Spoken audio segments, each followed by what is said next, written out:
Now it's time to put it back together. The first step in reassembling is using a T10 Torx driver. Install the 5 screws and torque them to 10 inch-pounds.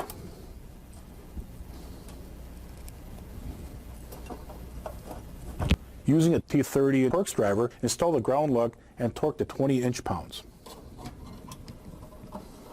Insert the receive and reference cables into the corresponding holes in the back panel. Assemble corresponding lock washers and nut onto the connectors.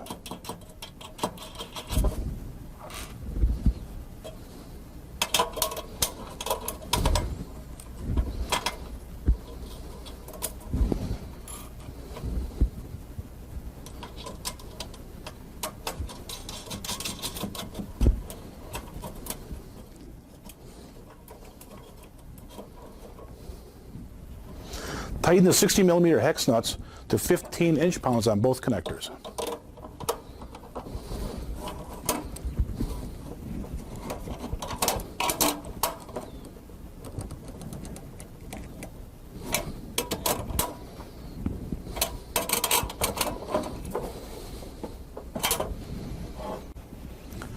Next, slide the power amplifier module into the repeater chassis until it rests against the back panel. Lightly torque the 4 screws with a T20 Torx driver so that the screws are very lightly installed. Do not tighten beyond the initial seating because damage may occur.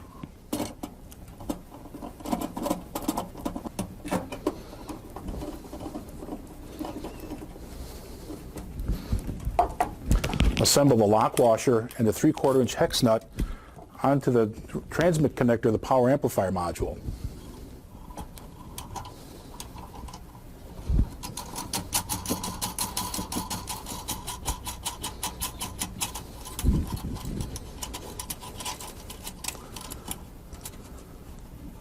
Tighten the nut to 20 inch-pounds with the 3/4 inch hex nut driver.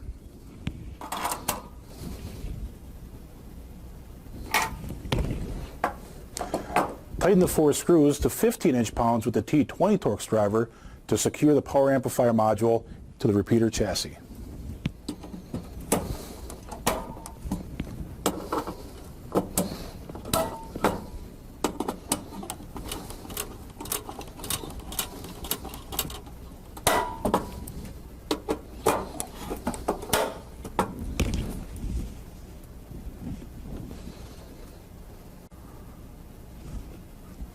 To install the modem, lift the receive and reference cables and slide the modem all the way to the back panel.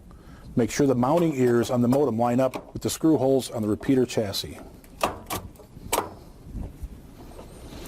Tighten the 4 screws to 15 pounds using a T20 Torx driver to secure the modem to the repeater chassis.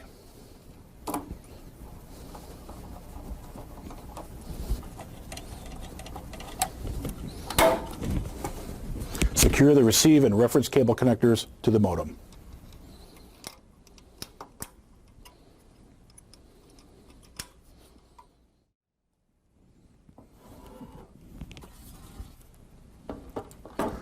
Place the power supply module into the repeater chassis until the back of the power supply unit rests against the back panel. Take the chassis ID module and insert the cable into the 8-pin connector on the modem. Route the chassis ID module underneath the power supply cables.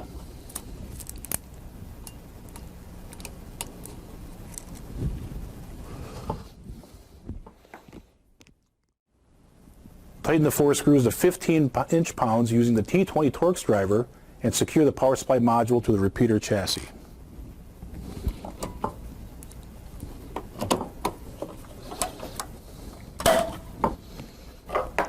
Snap the fan jumper cables into the chassis for the power supply, modem, and power amplifier fans.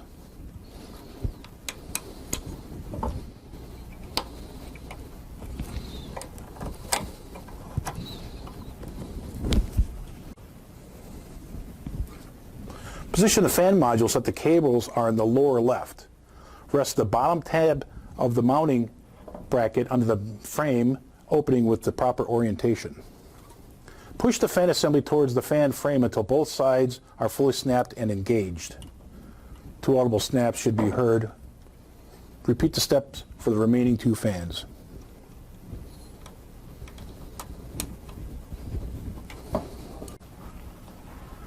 Place the front panel LED board on the corresponding bosses on the repeater frame and screw down with the 3 screws, torquing them down to 10 inch-pounds.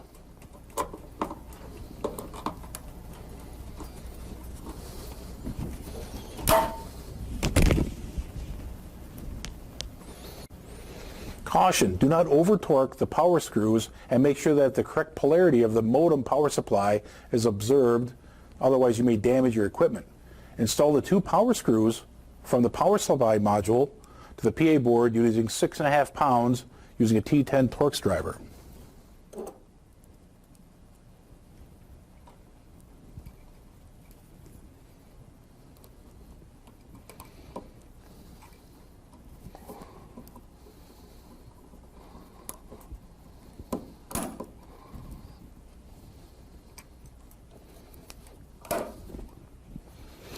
Install the 2 power screws from the power supply module under the modem board to 6.5 inch-pounds using a T10 Torx screw.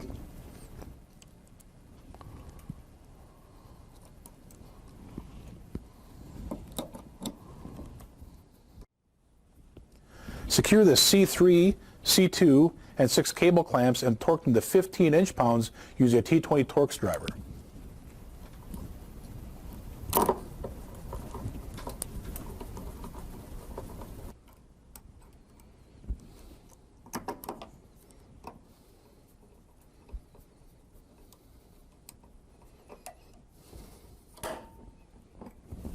Secure the connector of the C5 cable between the power supply module and the modem to the corresponding modem connector. A click should be heard.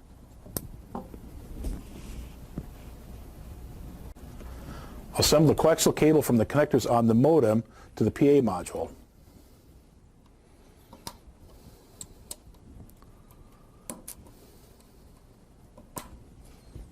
Assemble the flex cable between the PA module and the modem. Install the PA module side first.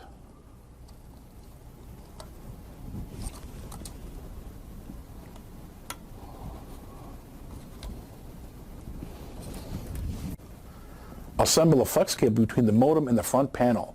Route this beneath the power supply cables and use firm, even pressure to assure both sides are aligned straight.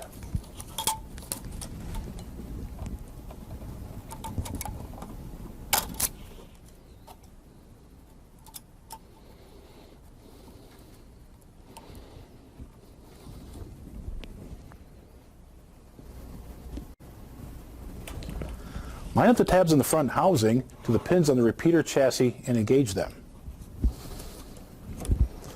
With all 3 tabs engaged, rotate the front housing into place. Install 3 screws and torque to 10 inch-pounds with the T10 Torx driver.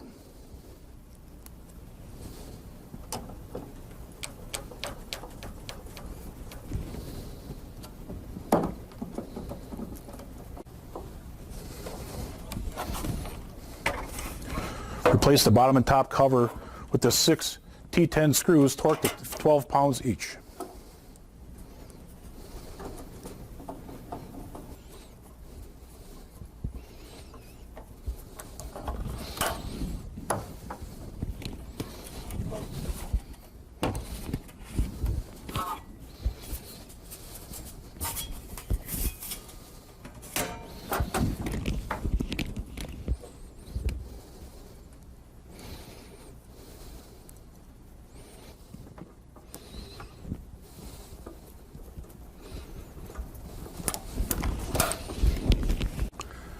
Congratulations, we've now disassembled and reassembled our Moto Turbo SLR 5000 series repeater.